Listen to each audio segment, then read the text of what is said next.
find that part of you, find your voice that is unique to you, because everyone's telling stories. Everybody wants to do something creative in the world, and there'll be a lot of success left, right, and center. But when you can find your true voice and you're not afraid to embrace that, even if it's something like what I'm doing in a sense of retelling a classic tale, but through my lens, you know what I mean? Like people tend to respond well to when you are your truest, unique, purpose-built self.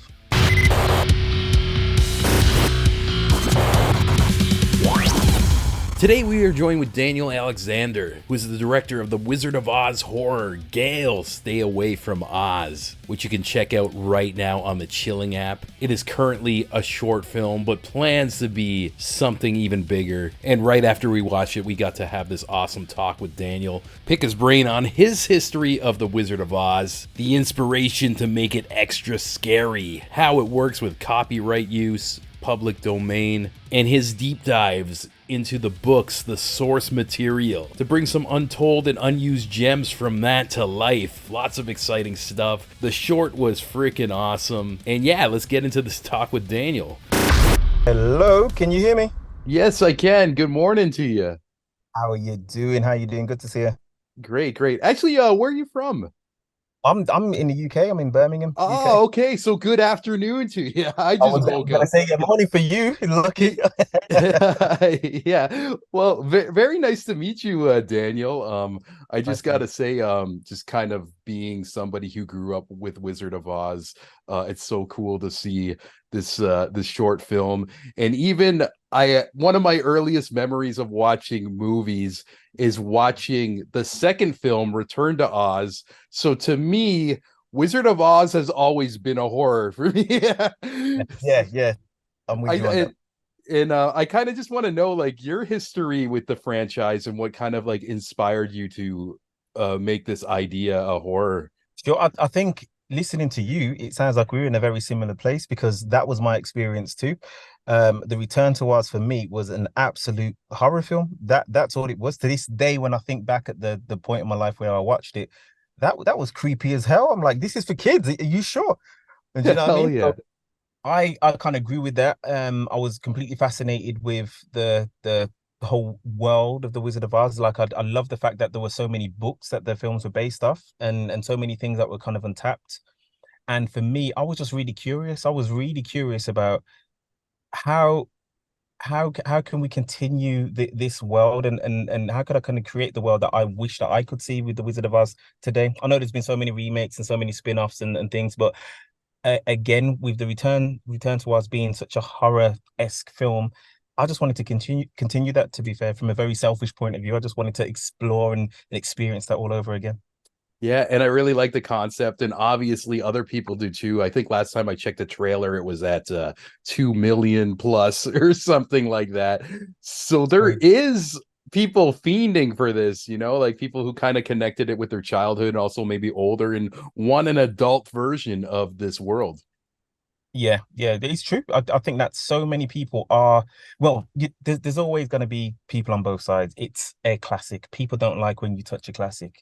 Um, but again, I'm from the belief of that no one can ever touch the classic. The classic is always going to be the classic. It's always going to live in its own space. It can't be tainted. It is what it is. That beautiful piece of work. But yeah, I do feel like there's so many people like myself that really just want to see the story continue and explore things that are still yet to be explored, which, so many years later, the fact that there's a material there that can still have worlds upon worlds upon worlds built within a film form, I think is just absolutely amazing.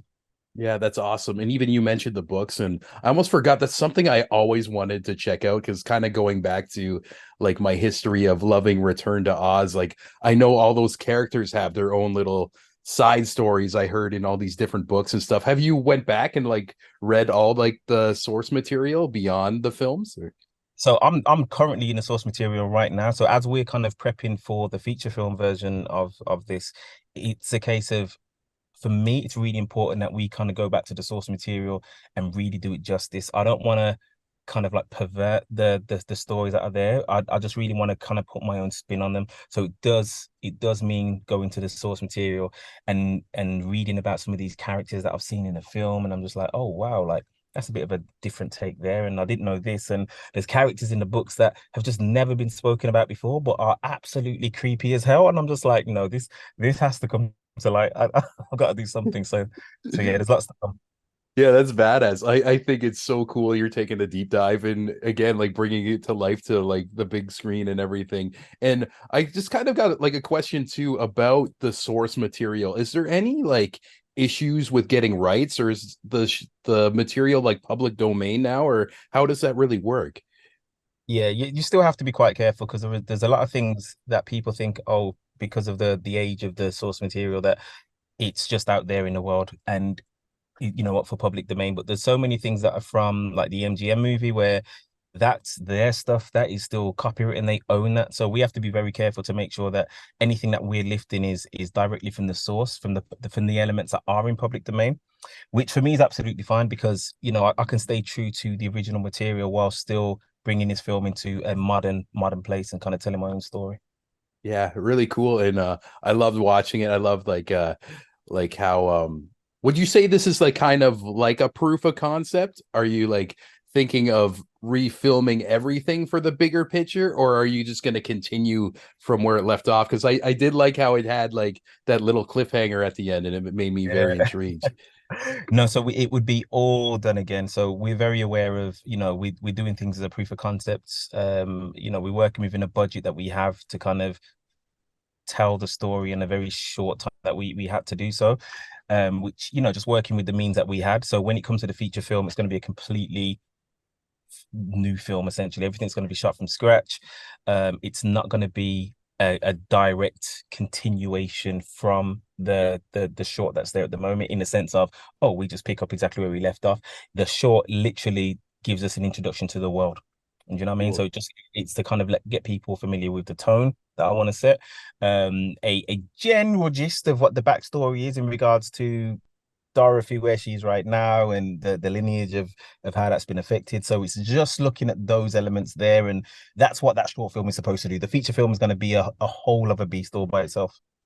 Nice, nice. And yeah, I feel like with like hearing you just kind of explain that, it kind of also sets like the tone and like almost like a vibe check in a way of knowing there might be like some jump scares and just I love it. I love like just the whole spin on everything.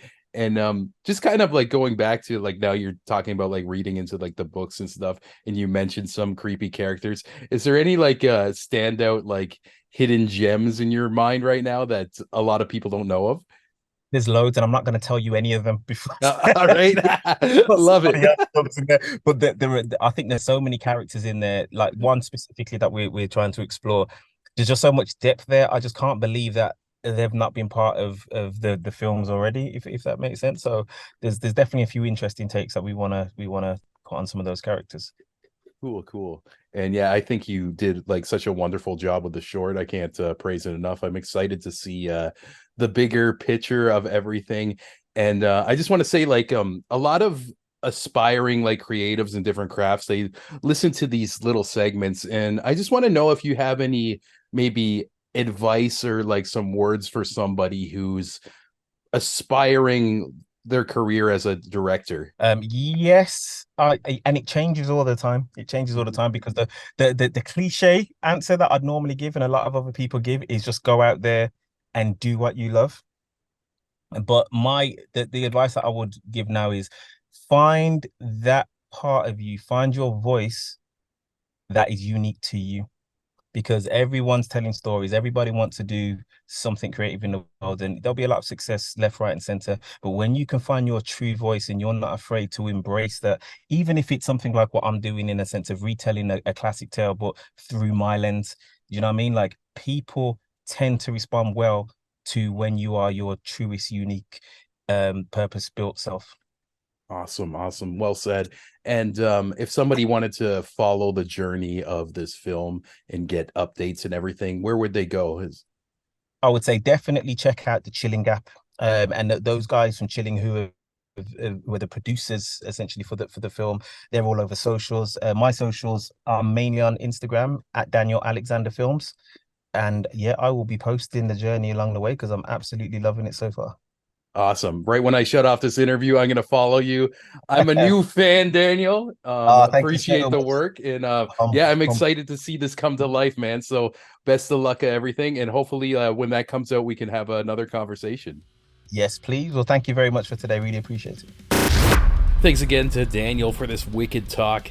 Like he mentioned, you can check out Gale, Stay Away from Oz right now on the Chilling app, and definitely follow him on all his socials. Stay close to this journey because I believe this is going to be a special one. But before we go, like always, we got to thank all you legends on the Patreon page. First up, Mike Carniello of the Testing with Mike YouTube channel. If you're into technology, electronics, how they work, and most importantly, how to fix them, subscribe to Testing with Mike.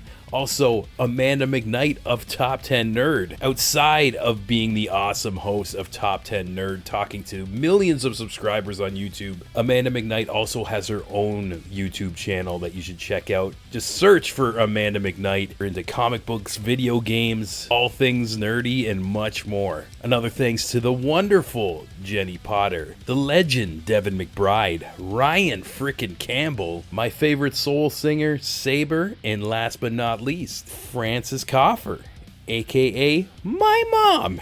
If you want to support the show and get all these episodes early, raw, and uncut, right when I'm done the Zoom call, I just post it unedited. You can go to patreon.com/thecreative-imbalance, and beyond having my thanks, you can just go to bed at night, sleep soundly, knowing you're a badass motherfucker who supports raw, uncut, independent media, and nobody can take that away from you. You hear me? With that being said, I hope you enjoyed this really quick interview. We got a lot more coming your way, and we'll catch you next time. Yeah.